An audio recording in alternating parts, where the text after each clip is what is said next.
Hello guys, welcome back to my YouTube channel. So, today we are discussing the most important topic of MSc chemistry which is nicotine.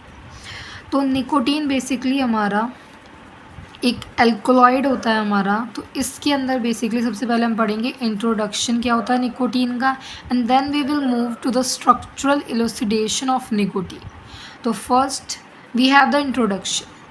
तो nicotine is an pyrrolidine alkaloid होता है जो कि found करता है naturally in tobacco plants के अंदर। मतलब निकोटीन का जो स्ट्रक्चर होता है इसके अंदर एक पायरिडीन की रिंग होती है और एक पायरोल की रिंग होती है। तो इसलिए हम इसे क्या बोल रहे हैं, पायरोलिडीन एल्कोलॉइड होता है जो कि फाउंड करता है हमारा टबैको प्लांट्स के अंदर। निकोटीन जो होता है हमारा, ये जो टबैको प्लांट्स के अंदर हम बात कर रहे हैं, तो निकोटीन इज़ बेसिकली सिंथेसाइज होता है in the roots of the tobacco plants की, and then it is carried to the leaves. इसका मतलब ये है कि जो निकोटीन है ये हमारा रूट्स के अंदर सिंथेसाइज होता है, टबैको प्लांट्स की रूट के अंदर हमारा ये सिंथेसाइज होता है, और उसके बाद रूट से इसको लेके जाया जाता है लीव्स के अंदर, कैरिड करा जाता है। तो लीव्स के अंदर ये यहाँ पर स्टोर होता है कंसंट्रेशन के अंदर, अप्रॉक्सीमेटली 2 to 8% ये हमारा लीव्स के अंदर स्टोर होता है निकोटीन। ये हमारा एक तरीके का निकोटीन जो है हमारा ये एग्जिस्ट करता है लिक्विड फॉर्म के अंदर। इट मीन जो निकोटीन है हमारा ये लिक्विड फॉर्म के अंदर एग्जिस्ट करता है। ये हमारा सॉल्युबल होता है वाटर के अंदर एंड ऑर्गेनिक सॉल्वेंट्स के अंदर, जैसे कि बेंजीन, इथेनॉल, ईथर्स और etcetera. Nicotine is a colourless substance है बेसिकली। निकोटीन हमारा, इसका कोई खुद का कलर नहीं होता। एंड निकोटीन जो होता है हमारा एक इंसेक्टिसाइड होता है जो यूज्ड होता है for the elimination of insect. तो इसका मतलब है कि निकोटीन हमारा एक इंसेक्टिसाइड है जो कि हमारे किल करने के लिए इंसेक्ट को, जो कि प्लांट की ग्रोथ के लिए हार्मफुल होते हैं, उनको किल करने के लिए यूज्ड होता है। तो ये हमारा कुछ निकोटीन का स्ट्रक्चर ऐसे है। तो इंट्रोडक्शन में अगर हम इतने पॉइंट्स भी दे देंगे तो I think it is enough for the introduction part. Now we will move forward to the structural elucidation part. So now we have the structural elucidation of nicotine. तो स्ट्रक्चरल इल्यूसिडेशन के अंदर सबसे पहला पॉइंट हमारा आता है मॉलिक्यूलर फॉर्मूला। तो basically molecular formula के अंदर क्या करते हैं, अगर हम एलिमेंटल एनालिसिस करें निकोटीन का एंड उसका मॉलिक्यूलर वेट डिटर्मिनेशन करें, तो हमें इसका मॉलिक्यूलर फॉर्मूला जो हमें निकोटीन का मिलता है विच इज़ C10H14N2। नाउ अब बात आती है, अब इसके अंदर 2 नाइट्रोजन एटम है, तो सेकंड स्टेप होता है हमारा नेचर ऑफ नाइट्रोजन एटम क्या होता है। तो नेचर ऑफ नाइट्रोजन एटम के अंदर हम क्या पता करेंगे कि नेचर कैसा है, मतलब जो हमारा नाइट्रोजन बेसिकली प्रेजेंट है हमारा निकोटीन के अंदर, जो हमारा नाइट्रोजन प्रेजेंट है वो प्राइमरी है, वो सेकेंडरी है, वो टर्शरी है, वो कैसा है। तो अगर हम ये जो हमारा कंपाउंड है निकोटीन, इसकी हम रिएक्शन करा दें, react with 2 moles of methyl iodide के साथ, तो ये हमारा क्या देता है, क्वार्टिनरी अमोनियम सॉल्ट। तो ये जो हमारा फॉर्म्ड होता है क्वार्टिनरी अमोनियम सॉल्ट, ये इंडिकेट करता है कि जो हमारा निकोटीन है बेसिकली वो हमारा टर्शरी नाइट्रोजन एटम इसके अंदर प्रेजेंट होता है।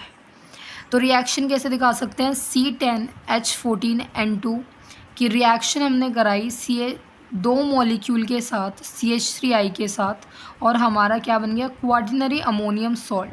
तो this indicates both nitrogen atom जो है हमारे वो टर्शरी नाइट्रोजन एटम है। अब ये तो बात होगी हमारे नेचर की कि नेचर कैसा होता है हमारा नाइट्रोजन एटम का। अब बात करते हैं कि जो हमारा नाइट्रोजन एटम है वो हमारा सब्स्टिट्यूटेड है या फिर नहीं है।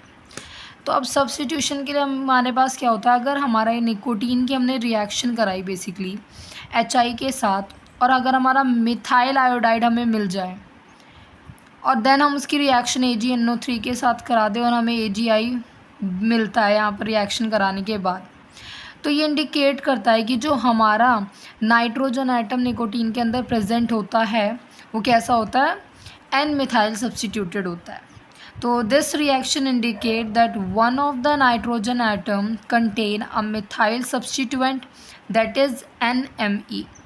तो मान लो अगर हमारे पास ये निकोटीन है कोई, इसमें मिथाइल ग्रुप जुड़ा हुआ है।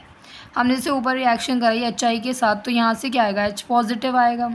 इस H पॉजिटिव ने इस लोन पेयर के ऊपर अटैक करा, तो हमारा बेसिकली क्या बना, या नाइट्रोजन एटम आ गया। अब नाइट्रोजन पे आ जाएगा पॉजिटिव चार्ज, और यहाँ पर हमारा H पॉजिटिव आके इसके साथ जुड़ गया। अब इसकी रिएक्शन हमने I नेगेटिव के साथ कराई, यहाँ से H पॉजिटिव आया था, यहाँ से I नेगेटिव आया था। तो यहाँ से क्या हुआ, हमारा मिथाइल आयोडाइड बाहर निकल जाएगा, विच इज़ दिस, और ये हमारा NH यहाँ पर रह जाएगा। तो जो फॉर्मेशन हुआ है बेसिकली मिथाइल आयोडाइड का, तो यही इंडिकेट कर रहा है कि जो हमारा नाइट्रोजन एटम है रिंग के अंदर, वो हमारा N मिथाइल सब्सटीट्यूटेड है। And then comes to the presence of pyridine nucleus, कि हमारी जो निकोटीन है इसके अंदर प्रीडिन का न्यूक्लियस प्रेजेंट है या नहीं, इसको हम कैसे कंफर्म कर सकते हैं। मान लो हमारा जो कंपाउंड है, हमें नहीं पता कि हमारा कंपाउंड जो है निकोटीन है, ठीक है ना, हमने बेसिकली हम अभी लिख दिया है। तो जो हमने निकोटीन का हमने यहाँ पर क्या करा है, देखो, when this compound is oxidise with strong oxidising agent like CrO3, it leads to the formation of nicotinic acid. तो निकोटीन का बेसिकली जब हमने ऑक्सीडेशन कराया क्रोमियम ऑक्साइड की प्रेजेंस में, तो हमें क्या मिला, निकोटीनिक एसिड मिला। तो ये क्या इंडिकेट कर रहा है कि ये जो हमारा निकोटीन है इसके अंदर प्रीडिन न्यूक्लियस प्रेजेंट है, क्योंकि हमें क्या मिल रहा है, यहाँ पर रिंग मिल रही है प्रीडिन। तो ये जो हमारी रिएक्शन है, ये जो हमने दिखाया कि निकोटीन का हमने जब ऑक्सीडेशन कराया क्रोमियम ऑक्साइड की प्रेजेंस में, हमें मिला निकोटीनिक एसिड। तो ये दिस इंडिकेट्स दैट निकोटीन जो है contains a pyridine nucleus and the side chain is substituted at position 3 and side chain is left is C5H10N। तो इससे हमें ये पता चला है कि ये जो हमारा न्यूक्लियस प्रेजेंट है, हमारा प्रीडिन का न्यूक्लियस प्रेजेंट है, और ये अगर हम बात करें यहाँ पर देखो, ये 1 है, ये 2 है एंड ये 3 है। तो ये 3 पोजीशन पर सब्सटीट्यूटेड है, मतलब जो हमारी जो दूसरी रिंग लगी हुई है यहाँ पर, ये यहाँ पर 3 पोजीशन पर लगी हुई होगी। अब बात करते हैं हम कि side position of the side chain कैसी होगी। तो when nicotine is reacted with ZnCl2 and HCl we get nicotine zinc chloride. तो हमने क्या लिया यहाँ पर, निकोटीन लिया, बेसिकली हमने C10H14N2, इसकी रिएक्शन हमने कराई ZnCl2 और HCl के साथ रिएक्शन करके हमें क्या मिला, nicotine zinc chloride which is basically C10H14N2 तो .HCl।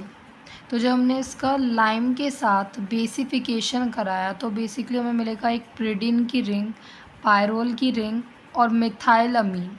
तो this reaction indicates that side chain contain a 5 member cyclic ring है विच इज़ N मिथाइल पायरोलोडीन। तो इससे हमें पता चल रहा है कि जो पोजीशन है हमारी साइड चेन की, वो 3 पोजीशन पे सब्सटीट्यूटेड है, और यहाँ पर हमारी पायरोल की रिंग जुड़ी हुई है। तो that's was the whole structural elucidation of nicotine, which is very important for exam point of view. Yeah, so that's all.